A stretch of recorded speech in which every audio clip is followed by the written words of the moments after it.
And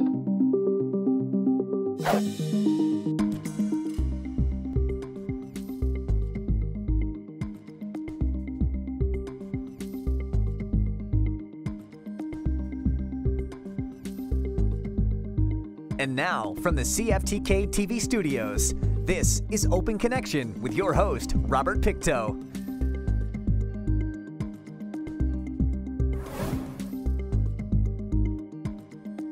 Welcome to Open Connection. I'm your host, Robert Pictou. Our show today comes to you from the unceded and traditional territory of the Siouxland people. With inflation on the rise, Canadian consumers have seen their purchasing power decline. This is especially true when buying groceries. In fact, grocery prices in Canada are increasing at the fastest rate seen in 40 years. On today's Open Connection, we sit down with NDP leader Jagmeet Singh. So what we've noticed is the cost of living is going up. Everyone's feeling it. Cost of groceries, gas, everything. And folks have been feeling the squeeze. And so we looked at it and said, yeah, we see that, we know that. What's causing it? We know that there's some things that are driving up the cost of living. The war in Ukraine, and some of the supply chain issues that have affected people in the pandemic. But we started looking in a bit deep and we saw corporate profits are at a record high. People aren't getting paid more. Producers aren't getting paid more. And we started focusing on food in particular, and we noticed that the CEOs are getting big bonuses. Those corporate grocery stores are making, again, huge profits, but no one else, like the workers, aren't getting paid more. And so we said that more and more evidence is coming out that one of the driving forces for making prices more expensive isn't just arbitrary, it's actually corporate greed. So the greed of corporations is driving up inflation. So we're calling it greedflation. Not just inflation, but greed-driven, corporate greed-driven inflation. And to tackle that, that's where government's got to step in. So neither the Conservatives or the Liberals have had the courage to call it out, even though there's more and more evidence. So we put forward a plan saying we need to tackle this by putting an inquiry, an investigation into food prices and getting the Competition Bureau to look at the food prices that are being set. Because we know back in 2018, there was a big scandal that was uncovered where the big corporate grocery stores and the big bread producers were colluding to drive up the price of bread. And that was found to be happening. So we're worried that that might be happening now with all the prices that are going up with food. So we put that idea forward, we forced the other parties to agree with us, and now we got that parliamentary inquiry into food prices, as well as the Competition Bureau has announced that they're going to also look at food prices and if there's any collusion going on. So that's a concrete way for us to deal with some of the cost of living going up and showing that governments have to step up and protect people. Right after or the day of our plan, the vote on our plan, Loblaws, which is one of the major corporate grocery stores, announced they're going to freeze some of their prices. So first of all, we said you can't freeze the elevated price, that's not going to help people. But we also pointed out that that proves our point. The fact that they can freeze prices shows that they have control over prices. They can jack them up, they can freeze them, they can bring them down. And that proves our point that they control the prices they set, and they have been increasing prices. That's been hurting people, and they have the power to lower them. And so we're going to find ways to make that happen. Corporations, their goal is to make profits, but government's job has got to be to protect people. That's why we've got things like consumer protection, because we know that if we just gave free rein to the wealthiest corporations and then the big CEOs, they would just do whatever it takes to make a lot of money. And that's why we put in place regulations to protect our food, make sure it's safe, because a company, they can make enough money and not get any fines. They might sell people bad food. That's why we put in regulations, food safety. And similarly, we need to put in place protections that don't allow these really powerful companies to rip people off. And we did it back in the World Wars. Right after the World Wars, there were companies that were profiteering off the war. So basically, they're making profits off the war, and it was hurting people. So as a nation, Canada, as well as many other countries, decided to put in laws to tackle this called anti-profiteering laws. So stopping these companies from exploiting a war to make money off people. Well, that's what's happening now. You've got a war in Ukraine, which has driven up some costs, but corporations have put up their prices beyond those increased costs, and that's why they're making these record profits. And that to me is wrong, and that's why we're forcing the Liberals and the Conservatives to say, hey, step up and take on these really powerful corporations, because people have no one else on their side. And we're on the side of people, and that's why we've been pushing this. So things that we can do. If it turns out that the inquiry finds it's collusion, and the Competition Bureau finds it's collusion, then we can use our competition laws to break up the monopolies and make sure people get fair prices. If it's exploitation, well then there's other laws we can put in place to make sure food is fair priced. We can also do something that United Kingdom, the European Union, and Spain has done, which is to put in something called a windfall tax, which is when corporations are making excess profits, those governments have decided to make them pay what they owe, contribute fairly, and then use the revenue to invest in giving people some relief. Even the CEO of Shell, the international CEO, has said that because the energy sector is making such a high profit right now, government should tax us and help out people with their cost of energy. That's exactly what we believe should happen. So with not just with food prices, but also with the cost of gas and energy costs, we should have a windfall tax, make sure that these companies are paying what they owe, and that we use that revenue to give some relief to Canadians that are saying, we can't pay our bills, it's so hard. Open Connection will be right back after these messages. And now, from the CFTK TV studios, this is Open Connection with your host, Robert Pictou. Thank you for staying with us. In 1969, its original aim was to create a network that would allow users at a research computer at one university talk to research computers at other universities. Today, the Internet is a public, cooperative, and self-sustaining facility accessible to hundreds of millions of people worldwide. Let us return to the conversation with Jagmeet Singh. I believe it is a basic need. If you look at infrastructure, we think about roads that connect us. We need to get around in our communities, so we need roads. Similarly, if we need to connect to work, to school, to services, a lot of times it requires good internet connection. People can work remotely if they have good internet. You can access your education, you can go to school online, but if you don't have high-speed, good quality internet, you can't. So I think it should be considered as a part of our infrastructure. And so I'm pushing, in particularly in communities where there's no profit to be made, we've seen that the big companies aren't going and developing the appropriate internet connectivity that people need and those communities need. So maybe it's time for us to consider it the same way we as a society have decided we're going to build roads. It's going to be owned by the public. We're going to build those roads because we know we need them. I think we need to look at internet infrastructure the same way. Maybe we need to go in and build publicly owned internet connections for communities that aren't getting the services they need. And then going beyond that, the big providers are charging Canadians, people in this country, some of the highest costs for data in the world. We look at similar countries that are large with spread out populations, and they're paying far less than us. And so we need to take on these big telecoms companies and say, listen, enough's enough. You can't just be charging such high rates, not providing services to communities in need. So we need to do something about it. We've got a plan of things that we can do, but we need to build better internet connectivity in the north and in rural communities. We need to look at it as a public infrastructure, and we need to make sure that these big monopolies aren't ripping off Canadians. I'm really concerned about the current approach when it comes to interest rates. The really sharp increase and the rapid increase of interest rates means that people that are right now paying their mortgage or have other debt are going to feel the pain of that. And we know it's not going to directly respond to the inflation, broadly speaking. Cost of food and cost of gas and energy are not directly impacted by the interest rates set by Canada. They're global commodities. They're not impacted by whether the interest rates go up or down in Canada directly. That's not going to actually do anything. The interest rates going up has reduced a little bit of the cost when it comes to housing, but it hasn't made housing affordable by any means. So the measures taken by the Bank of Canada are not really dealing with the causes of inflation and are going to hurt people. And the other big fear is because the increase was so quick and so sharp, it could cause a recession to occur, which is going to trigger a lot of job losses. That's what recessions do. So what we've said is that the mandate of the Bank of Canada is something that is set right now by the government of Canada. And while I believe that there are obviously separate institutions, they should be independent, but the mandate is set by the government. So the Liberals need to make sure that the mandate doesn't just focus on inflation, but also includes job loss potential. And we can't create a recession in our country to solve the inflation, because it's just going to create more pain for the people that have always been the ones that have been asked to bear the pain in the pandemic, with the cost of living going up, and now trying to fix that.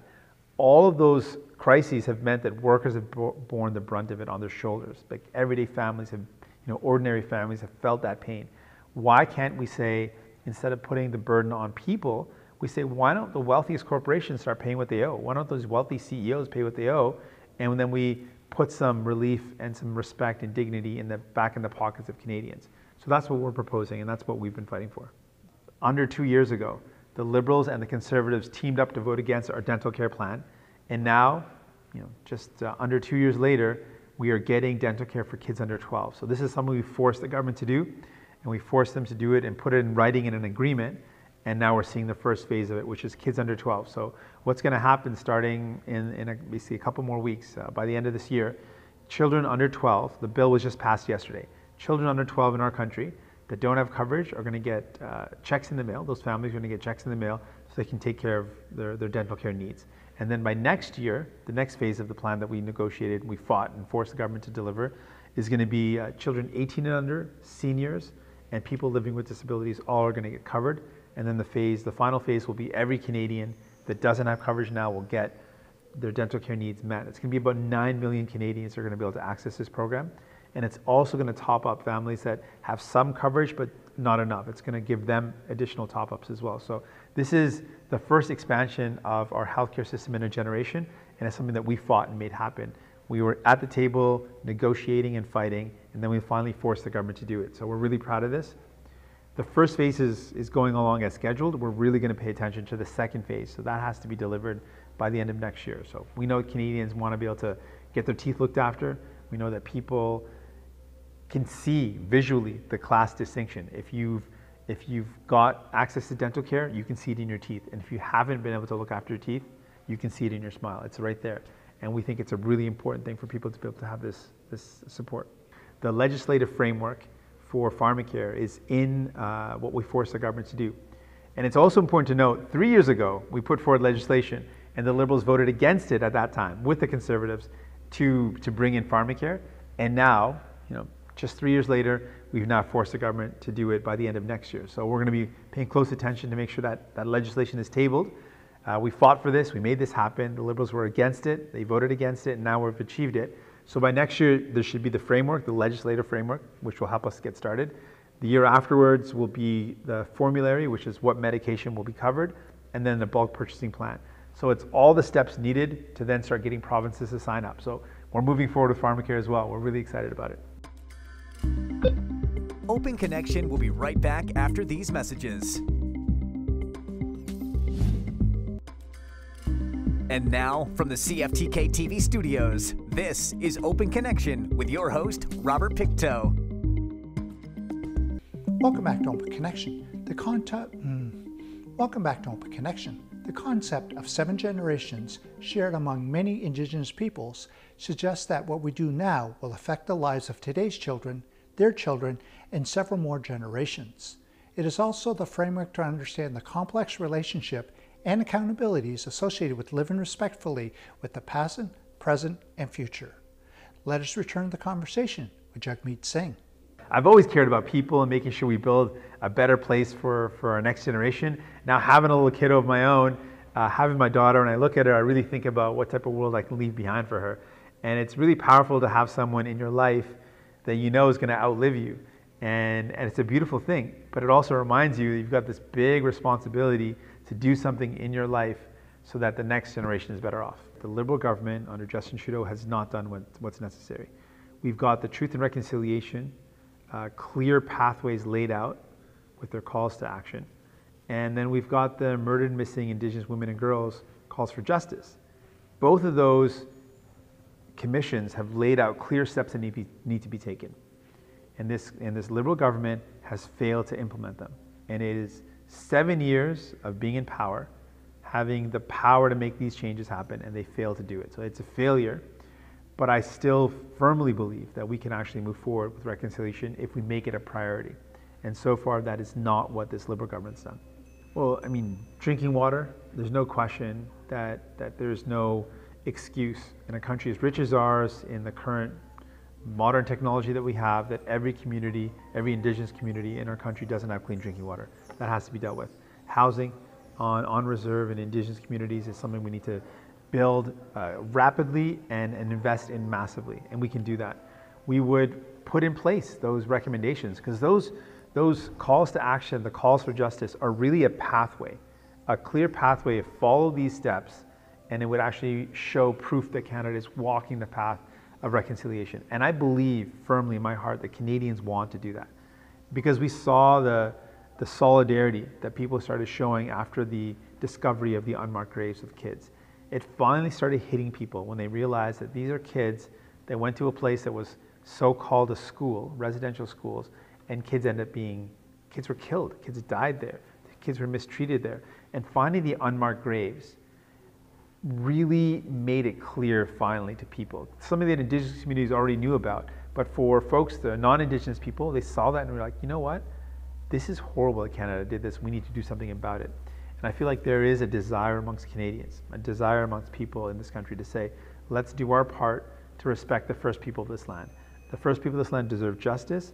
Let's give them some meaningful steps towards that. So I took the time to be here at Prince Rupert and meet with workers, meet with families. We're going to be taking some time to meet with Indigenous communities as well. For me, it's something that I always make my team make a priority. I want to be able to go to every community that I can possibly visit, hear from people. The North has a special place in the hearts of New Democrats. We've often gone to places that have been left behind because we have this really strong belief that we should build a Canada where no one's left behind. And to do that, you got to make sure you go to the people and say, hey, what do you need? What's not working? What needs to be fixed? And so we believe in that, and I'm committed to delivering on that. And to do that, you got to go out there to people. So that's why I'm here in the North. Taylor Bacharach is a great voice. He's met with lots of people and shared the stories, but I felt it would be even more powerful if I came myself with him and toured and met with people to see the story or see the situations, hear the stories, and then go back to Ottawa and fight for them. There was folks from the Fishermen's Union, but there's also folks in construction. There was mariners, there's people working in the ports, there was healthcare workers, nurses, paramedics, people that worked in all sorts of different, represented all sorts of different workers. And it was really powerful to hear from them some of the challenges and some of the things that came up in the discussion. People were worried about the injustice Indigenous communities were facing, the food insecurity for some of the more remote villages where they got to get food shipped out there. That was a problem that came up. Food security in general, food prices came up, so people really liked the fact that we were fighting back against those high food prices. People talked about housing in the North and how it's tough. The cost of living has always been tough, but it's gotten even worse, so that came up a lot. And this feeling of, there's a lot of potential here in the North. There's a lot of, good people up here, but we need to make sure that the federal government's stepping up and providing help so our healthcare system can be better, that the federal government had a priority of making sure we invested in it. So those are some of the things that came up. Open Connection will be right back after these messages. And now, from the CFTK TV studios, this is Open Connection with your host, Robert Pictou. Among the Indigenous people of the Northwest, a headstone ceremony is held a year after a person passes away, signaling the official end of grieving and allowing a name to be passed on, to name a few of the protocols. In this final segment of Open Connection, MP Bacharach shares his thoughts of the ceremony and Jagmeet's visit of the Northwest. It's always great to have the leader of our party in the Northwest. It's one of the ridings in Canada that's the farthest away from Ottawa, and he has a tremendously busy schedule. So anytime we're able to get some of his time, bring him out to the Northwest and show him the places and the people that are so important to us, that's a good day. So we had a great time in Prince Rupert, a lot of really informative tours, talked to the folks at the port, the city council. We went down to the docks and talked a little bit about fishing. And we were scheduled to go over to Haida Gwaii. I really wanted to show Jagmeet Haida Gwaii, which is somewhere he hasn't been yet. But unfortunately, the Northwest weather had its way with us, and we weren't flying anywhere anytime soon. So we had to pivot, and we hopped in the car and headed east. I had seen on Facebook that there was a headstone feast happening in Burns Lake. And so we drove all the way from Prince Rupert to Burns Lake and dropped by this incredible headstone feast. There must have been 300 or 400 Wet'suwet'en and Natudin folks out at the gathering place in Burns Lake to honor loved ones who had passed away a year ago. And for Jagmeet to have a chance to experience Wet'suwet'en culture and this really powerful and moving event in the feast hall, this traditional governance system that has been used by the Wet'suwet'en for hundreds and hundreds of years, I think it left a real impression with him. Do you feel that him coming up here and visiting the Northwest kind of, I guess, in lack of a better word, empowers the people of the Northwest, so that way he can say, I went here, I saw that, I talked to this person? Yeah, the Northwest is such a powerful place, and I'm continually moved and inspired by the people that I meet and the places that I get to experience. And I wanted him to have a little taste of that. Our job is to represent the region, to bring the voice of the people of the Northwest to Ottawa and to fight for the things that they need. And there's no better way to do that than to draw on some personal experiences. So I think Jagmeet got that in the conversations that he had. We've had a chance to follow up since we've been back in Ottawa, and I know that it did leave a real impression with him. The stories that people told him and shared with him, the experience in Burns Lake, experiencing Wet'suwet'en culture and seeing the way that they conduct their business. It's a powerful thing, and it's unique in Canada, and I think that's going to stay with him for a long time.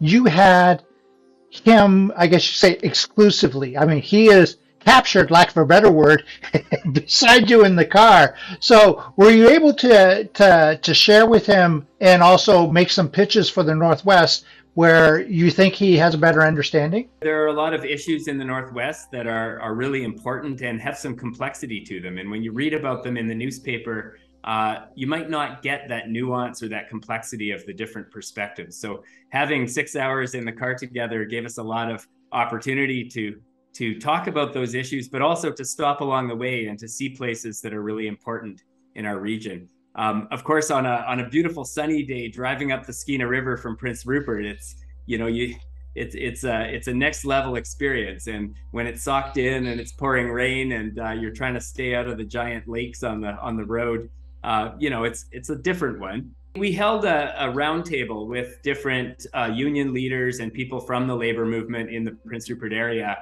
to talk about some of the pressing issues across Canada and also on the North Coast. This is something, obviously, it's a big part of our history as a party, but right now is a very important time because working people are facing a whole host of different issues that demand federal action.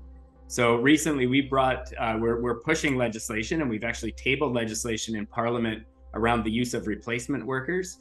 This is an issue for a lot of organized labor across the country, but also talking about things like housing, talking about issues like rural services. These are issues that affect everyone, and certainly people in the room at the labor roundtable we're keenly interested in those issues. Healthcare is the other one that comes up again and again, because of course right now our healthcare system is really under stress. The thing that really struck me is just what an incredible special ability Jagmeet has to connect with people where they're at. So this was a chance for local people who have intimate knowledge of these issues to share with Jagmeet what their priorities are. And both he and I are going to take that back to Ottawa and fight for those things that communities and people in the Northwest need. Thank you for joining us for this episode of Open Connection. The greatest distance in the existence of man is not from here to there, but the connection from his mind and heart. If we can conquer that distance, we can soar like an eagle and realize our immensity within. I'm Robert Pictou.